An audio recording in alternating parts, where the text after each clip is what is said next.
What's crackin', Hope Nation? It's Kevin Hines, and I want to tune you into something that's really amazing. We've been doing these Ask Kevs for quite some time now, but now we're adding a clinical perspective to the end of every Ask Kev video by none other than the great Dr. April Foreman, our clinical specialist. It's going to be fantastic, energetic, entertaining, and she is going to break down the video I do in her clinical way, in the way only she knows how. So please enjoy, watch, listen, learn, and glean everything you can from Dr. Foreman at the end of this very important Ask Kev video made for you.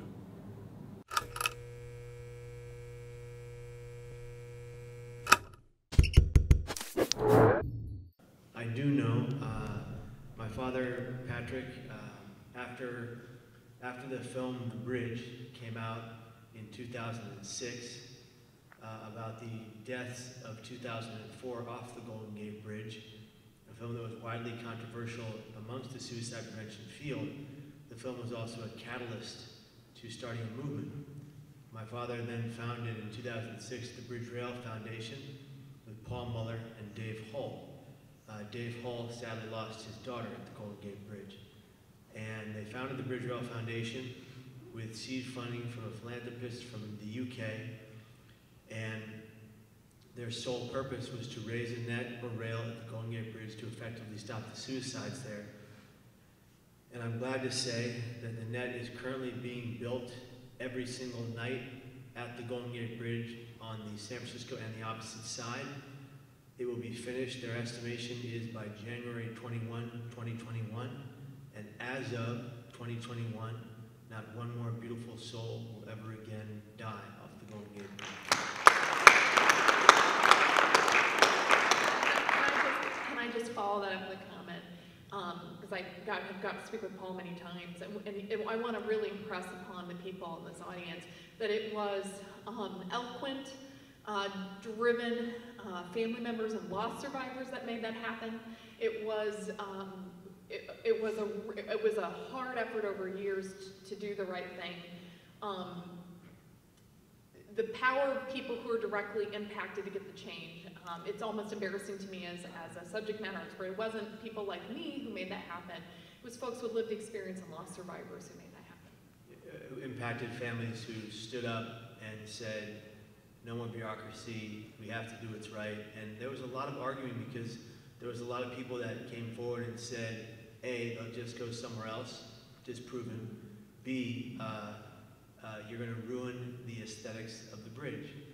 And as you saw me say in the film, what are the aesthetics of a bridge compared to one human life? Your mother, your father, your sister, your brother, your family, your friend.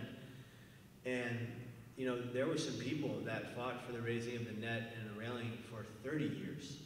There were some people that were, one gentleman in particular named Jerry Motto, who was the oldest of the gentlemen who fought for the raising of the net or railing with us, and the Psychiatric Foundation of Northern California, which fought before the Bridge Rail Foundation, with a gentleman like Dr. Mel Blaustein and his team, and I was on that team, and then we transferred into the efforts from the Bridge Rail Foundation, and Mental Health America got involved, the American Foundation for Suicide Prevention got involved. We got letters from mental health organizations and agencies from all over the world.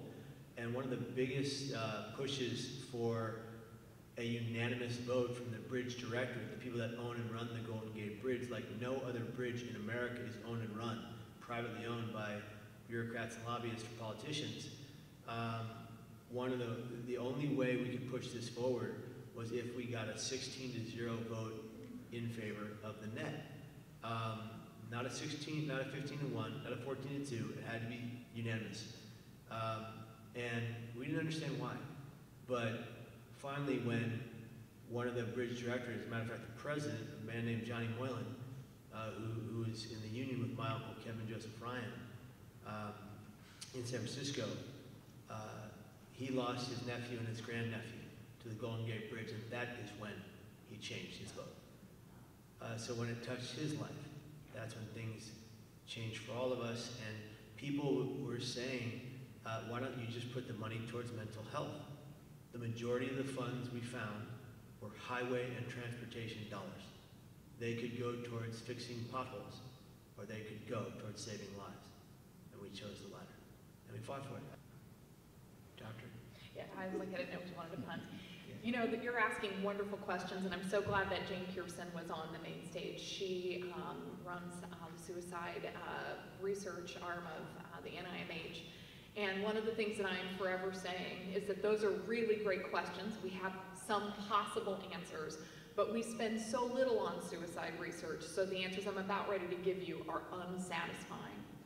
We know that economic hard times seem to be related to that in the United States. We know that our suicide rate is now as high as it was when it was the highest measured rate before, which was during the Great Depression. And we know that economic strain seems to have something to do with it. We know about things like the Asian financial crisis of 1997, which was underlying the South Korean suicide rate increases. We know also that there are social factors like just access to lethal means. So we know that, for example, in the UK, when gas, domestic gas that you might have in your stove, when it was more lethal, it was used in suicides, and when they changed how the kind of gas they used, suicide rate drops. We know, for example, in the District of Columbia, when they changed firearm laws about how you acquired a firearm, that suicide rates immediately plummeted, and only in the area where those laws were different, but not in the neighboring areas. And we know that when they changed the laws back, the rates went back up. We know that there are things like that are impacting the suicide rates. You know what I would love? I would love to know more. And I think that we need to advocate for support of the kind of science that would have better answers. Actually, we interviewed a trans individual who had been in the military in Australia, and when we finished the interview, they decided not to be in the film. And it was such a poignant interview. It was so powerful. This individual had gone on to work in prevention for years, and it helped so many people stay alive. I don't know if you know this, and I was so saddened that they pulled out of the film at the last minute. It really broke my heart because I know their voice would have been heard in a huge way and would have made a tremendous effect on the population. It broke my heart because I felt the message was one of, if not the most powerful in the film, and we couldn't show it, and we can't show it. Legally, we can't put that out there anywhere. That said, I'm 100% in agreement that we need to share these stories from all around the world in a way that is transformative and life-changing and life-affirming. If I can give just one follow-up, just this last week I was working with a transgender veteran who was hospitalized in an inpatient psychiatric unit for a suicide attempt, and at the end of this month he's going to have top surgery, which means that his breast will be removed and he'll have the chest of a man. And my understanding is that for transgender people, having access to hormone therapy and access to gender-affirming surgeries really can make a difference in their ability to stay alive.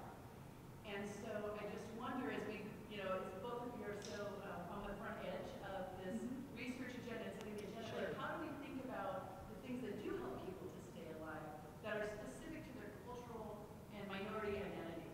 So there's a wonderful many years of the suicide prevention social media chat, and we actually talked about this topic, and it's so wonderful that you're in California. Dr. Rai Testa, who is an expert at the intersection of trans identity and suicide risk, has one of the only that I know of trans-specific suicide risk assessments that's validated. It has a lot of is doing research in this area.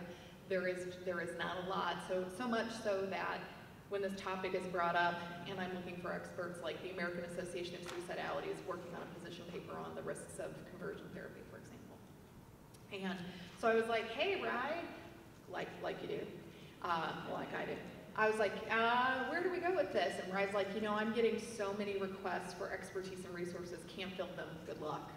There's just not enough. Like, I would love for there to be more support, so like people like Dr. Testa can have a full lab, right? Because we would love for the speed of that kind of research to be accelerated.